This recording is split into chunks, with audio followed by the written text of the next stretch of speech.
Assalamualaikum warahmatullahi wabarakatuh. Saya Arman Saputra dari Prodi Sistem Informasi Fakultas Sains dan Teknologi Universitas Terbuka. Baik teman-teman, di video ini saya akan mengerjakan tugas 1 dari mata kuliah basis data. Yang dimana pada tugas 1 ini saya akan merekam dan melaporkan kegiatan praktek yang saya lakukan, yaitu membuat Entity Relationship Diagram atau yang sering kita kenal dan kita sebut IRD. Berikut penjelasannya teman-teman. Baiklah teman-teman, sebelum kita memulai ke langkah-langkah pembuatan IRD-nya atau keanggotaan datasnya, di sini saya akan membacakan terlebih dahulu kasus yang ada pada tugas 1. Jadi teman-teman, pada sebuah perguruan tinggi, mahasiswa akan mengambil mata kuliah yang ditawarkan. Setiap mahasiswa dapat mengambil minimal 1 mata kuliah, namun dapat mengambil beberapa mata kuliah dalam 1 semester. Setiap mata kuliah hanya bisa diajar oleh 1 orang dosen, dan setiap dosen itu juga dapat mengampu atau mengajar minimal 1 mata kuliah. Baiklah teman-teman, kita mulai ke pembuatan langkah-langkahnya ya. Di sini saya menggunakan Draw.io. Oke teman-teman, setelah saya membaca kasus yang ada pada tugas 1 tadi, dapat kita amati bahwasanya di situ ada 3 entitas utama ya, yaitu mahasiswa, mata kuliah, dan dosen. Nah, jadi di sini kita menggunakan ini ya, persegi. Untuk entitasnya kita gunakan persegi karena situ ada 3, jadi sini kita buat 3 buat oke teman-teman. Nah, ini adalah untuk entitasnya ya teman-teman. Nah, oke.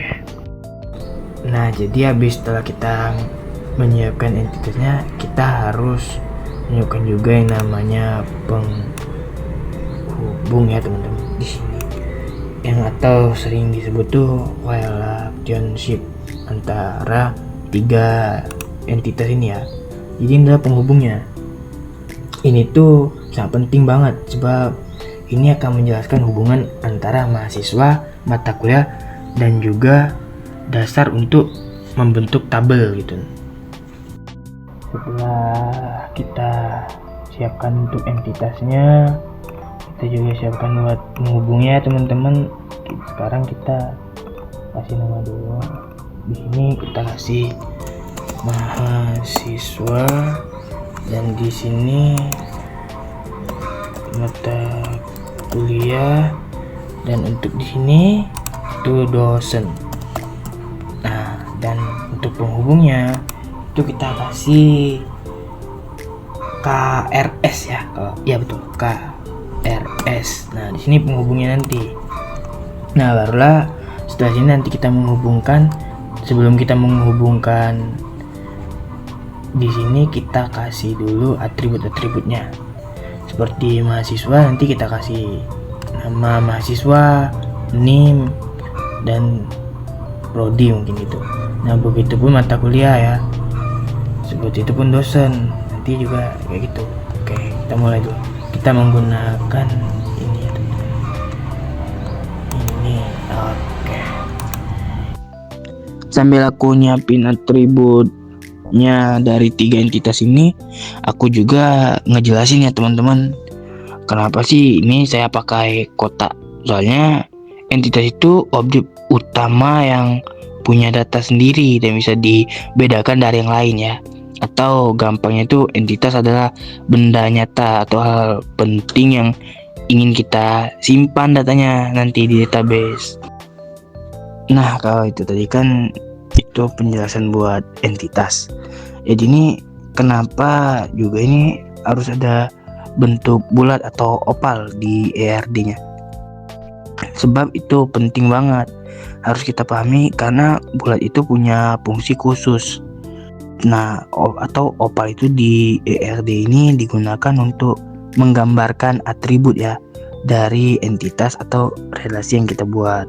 Nanti kan kita akan kasih NIM nih, kita kasih nama gitu dan alamat di mahasiswa.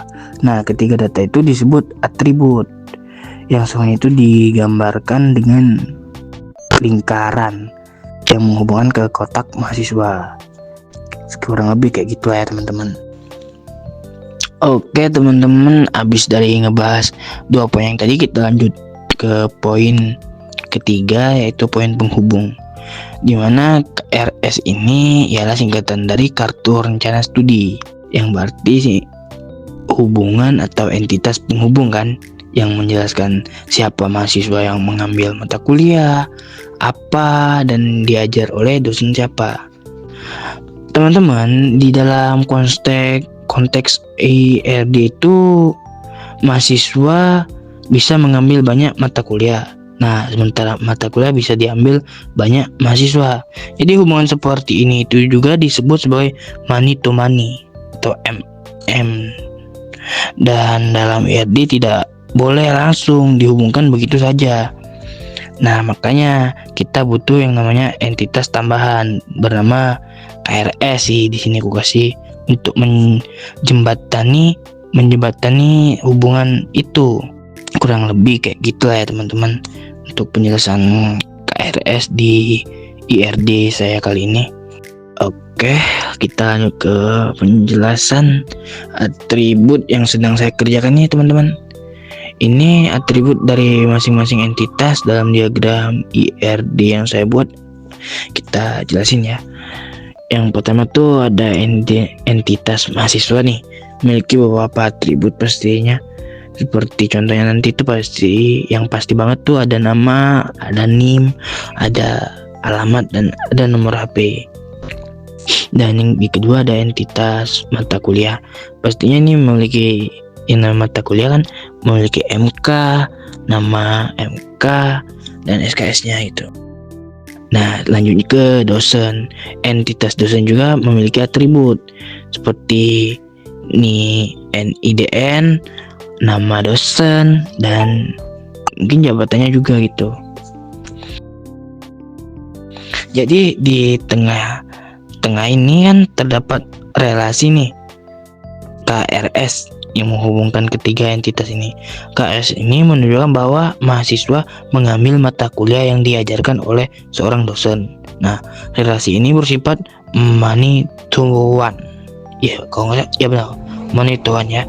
Yang artinya tuh satu mahasiswa bisa mengambil banyak mata kuliah dan setiap mata kuliah hanya diajar oleh satu dosen. Kayak gitu ya teman-teman. Oke, ini kita udah hampir selesai.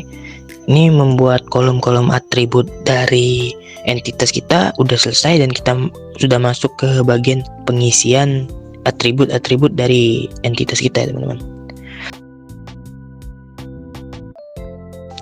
Oh iya teman-teman, kebetulan nih kita lagi ngebahas atribut dari 3 entitas ini. Kenapa sih di bagian KRS itu yang bentuk diamond itu nggak ada atributnya? Sebab KRS di sini berperan sebagai penghubung. Jadi itu cuma berperan sebagai penghubung aja. Makanya di sini nggak saya kasih atribut juga gitu. Kira-kira seperti itu ya teman-teman. Kalau ada pertanyaan mengenai itu. Maaf ya teman-teman, ini sepertinya saya stop dulu dan kita percepat aja di bagian pemberian nama atributnya. Oke teman-teman, sorry ya tadi saya potong aja di bagian pemberian nama atribut, soalnya terlalu lama jadinya. Jadi di sini langsung aja kita ke pembahasan poin terakhir, yaitu mengenai kenapa di sini saya ada kasih angka 1 dan habis itu kasih lagi angka huruf N di bagian KRS. Nah, dikarenakan di bagian di sini artinya satu mahasiswa bisa memiliki banyak data KRS seperti itu ya. Nah, begitupun di bagian sini ketika di dosen ke KRS, saya juga kasih 1 di dosen dan N di KRS. Maksudnya itu satu dosen bisa mengajar banyak kelas atau banyak KRS, tapi satu KRS hanya diajar oleh satu dosen. Seperti itu ya teman-teman. Baiklah teman-teman, sepertinya udah selesai nih langkah-langkah dari praktik saya membuat IRD pada tugas 1 basis data ini. Saya akhiri, wassalamualaikum warahmatullahi wabarakatuh.